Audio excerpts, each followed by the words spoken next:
Hello and welcome everyone to Online Study with Priyanka. জেক্সপো এবং ভোকলেটের second phase online counselling এর যে choice filling সেটা শুরু হয়ে গেছে। তো সেটা করার জন্য সবার প্রথমে তোমাদেরকে নিজেদের যে প্রোফাইল সেটাতে এন্টার করবে। এখানে এসে দেখো সেকেন্ড ফেজ চয়েস ফিলিং যারা জেক্সপোর জন্য করছো এটা ক্লিক করবে এবং ভোকলেটের জন্য ডেফিনেটলি এটা ক্লিক করবে যে সেকেন্ড ইয়ারটা। এবং তারপর তোমাদের রেজিস্টার্ড মোবাইল নাম্বার এবং তোমাদের আধার নাম্বার দিয়ে তোমাদেরকে এন্টার করতে হবে নিজের প্রোফাইলে। এবার যারা যারা আগের বারে অ্যাডমিশন পাওনি, সেটা কোনো মানে সিট পাওনি বা যাই হোক সে কোনো কারণে, তো সেক্ষেত্রে তোমাদের এখানে যে ইনস্টিটিউট আর স্ট্রিম সিলেক্ট করতে চাইছো এখানে নতুন আবার সিলেক্ট করবে। এবার তোমাদের যেটা সুবিধার্থে যেটা করা হয়েছে যে সিট কোন কলেজে কতগুলো সিট ফাঁকা আছে সেটা তোমাদেরকে এখানে দিয়ে দেওয়া হয়েছে। Click here to check available seat. JEXPO এবং ভোকলেট দুজনদের ক্ষেত্রেই বলছি, কেউ কোনো তাড়াহুড়ো করবে না। সবার প্রথম তোমাদের কাজ হচ্ছে কতগুলো কোন কলেজে সিট আছে সেটা আজকে ভালো করে অ্যানালিসিস করবে। তারপর কাল থেকে তোমরা চয়েস ফিলিং শুরু করো। একটা জিনিস মাথায় রাখবে যে জেক্সপো বলো বা ভোকলেট খুব কম সিট কিন্তু পড়ে আছে। যেমন ধরো এখানে ভোকলেটেরই আমি যদি বলি, এপিসি রয় পলিটেকনিকে সিভিলের মাত্র একটা সিট পড়ে আছে, কম্পিউটার সায়েন্সে কোনো সিট নেই, ইলেকট্রিক্যালেও কোনো সিট নেই, ইলেকট্রনিক্স এন্ড ইনস্ট্রুমেন্টেশনে কোনো সিট নেই, এবং ফুড প্রসেসিং এ একটা আছে, মেকানিক্যালে কোনো সিট নেই। তো সকলকে বলবো, এটা জেনারেলের কথা বললাম।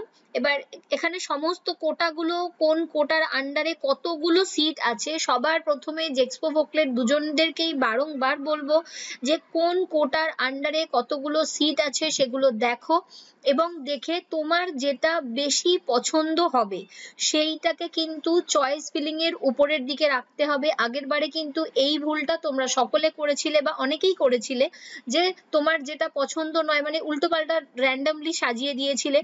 তার ফলে কি হয়েছে, ধরে নাও তোমাকে 4 নম্বর কলেজ দেওয়া হয়েছে, বাট দেখা যাচ্ছে যে তোমার 10 নম্বরে যে কলেজটা রেখেছিলে তুমি সেটা তোমার বেশি পছন্দের ছিল। তো এই জিনিসটা যেন কারোর কোনো রকম ভাবে কোনো ভুল না হয়। যেটা বেশি পছন্দ সেটাকে উপরে রাখতে হবে, যেটা কম পছন্দ সেটাকে নিচের দিকে রাখতে হবে চয়েসেস। ওকে, এবার যেহেতু খুব কম সংখ্যক সিট পড়ে আছে এবং মানে স্পট কাউন্সিলিং এ এরকম সিট পড়ে থাকে দুটো একটা করে, তো এখনই দেখতে পাচ্ছ সেকেন্ড ফিজেই যদি এরকম দুটো একটা করে সিট থাকে তো সেক্ষেত্রে তোমাদের খুব কম চান্সেস থাকছে পাওয়ার।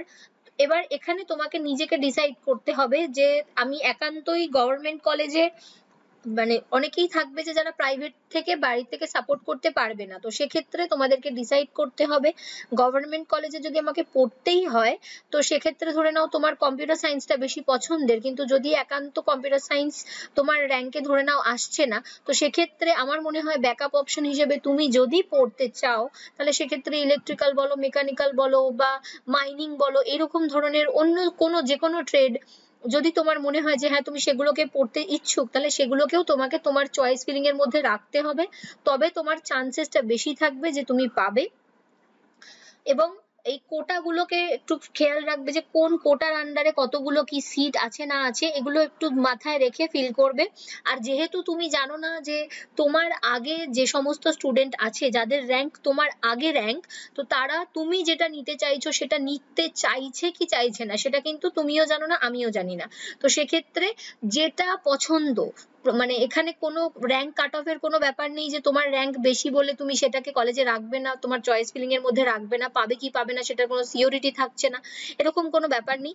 তোমার এই মুহূর্তে যেটা করণীয় সেটা হচ্ছে যে তুমি কোন কোন কলেজ এবং কোন কোন ট্রেড নিতে চাও সেটাকে সিম্পলি নিজের প্রেফারেন্স অনুযায়ী যেটা বেশি পছন্দ সেটা উপরের দিকে রাখবে, যেটা কম পছন্দ সেটা নিচের দিকে রাখবে। 100টা 200টা 300টা যতগুলো ইচ্ছা তুমি চয়েস ফিলিং রাখতে পারো, তাতে তোমার কোনো রকম কোনো সমস্যা হবে না। আর এবারে কিন্তু তোমাদের চয়েস লকের কোনো ব্যাপার নেই। এখানে দেখো your choice will be auto saved. তো যে সমস্ত স্টুডেন্টসরা অলরেডি কাউন্সিলিং ফিজ পেমেন্ট করে দিয়েছিলে 500 টাকা, তাদের কিন্তু আর এক্সট্রা করে সেকেন্ড যে এই যে ফেজ চয়েস ফিলিং এ তোমাদের টাকা লাগছে না।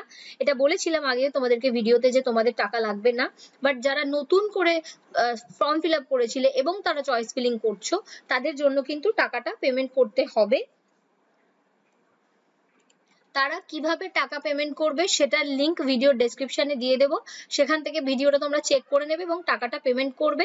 একটা জিনিস জানবে যে যারা নতুন করে চয়েস ফিল করেছো তাদের কিন্তু টাকা যদি পেমেন্ট না করো সেক্ষেত্রে কিন্তু তোমার যে চয়েস ফিলিং প্রসেস সেটা কমপ্লিট হবে না। আর যারা অলরেডি করে ফেলেছো অ্যাডমিশন নাও নি তারা কিন্তু এক্সট্রা করে পেমেন্ট করার দরকার নেই, এখানে তোমার অটো সেভ হয়ে যাবে, অর্থাৎ নিজে থেকেই এটা সেভ হয়ে যাবে। এবং তোমাদের চয়েস ফিলিং এর যে লাস্ট ডেট সেটা হচ্ছে জুলাইয়ের 18 তারিখ। আজকে সকলকে বলবো সবার প্রথমে তোমরা কোথায় কি কটা ভ্যাকেন্ট সিট আছে সেটাকে অ্যানালিসিস করো, দেখো, এবং তারপরে কাল থেকে চয়েস ফিলিং শুরু করো। 17 তারিখের মধ্যে চেষ্টা করবে সমস্ত তোমার যা যা অপশনস পছন্দ সেগুলো কমপ্লিট করে নেওয়ার, কারণ এরকম হতেই পারে লাস্টের দিকে মেবি হয়তো তোমাদের সার্ভারে গন্ডগোল হলো বা কিছু, তো সেক্ষেত্রে কাল থেকে শুরু করে 17 তারিখের মধ্যে চেষ্টা করবে সমস্ত কিছু করে নেওয়ার। আর যারা নতুন ফর্ম ফিল আপ করেছিলে পেমেন্ট করবে তাদেরকেও বলবো 17 তারিখের মধ্যে বা 16 তারিখের মধ্যে একটু চেষ্টা করবে ফর্ম ফিল আপ করে নেওয়ার, সরি পেমেন্ট করে নেওয়ার। তার কারণ হচ্ছে অনেক সময় এরকম হয় একদম শেষ মোমেন্টে গিয়ে পেমেন্ট করতে গেলে কিন্তু তোমাদের হয়তো টাকা কেটে নিল, হলো না, বা তুমি যদি একটু আগে থেকে পেমেন্টটা করো তাহলে কি হচ্ছে টাকা হয়তো কেটে নিল সেই মুহূর্তে হলো না, হয়তো কিছুক্ষণ পর সেটা হয়ে গেল, কিন্তু যদি একদম 18 তারিখেই তুমি চয়েস লক করো সেক্ষেত্রে কিন্তু তোমাদের অসুবিধা হবে। তো এটা একটু মাথায় রাখবে।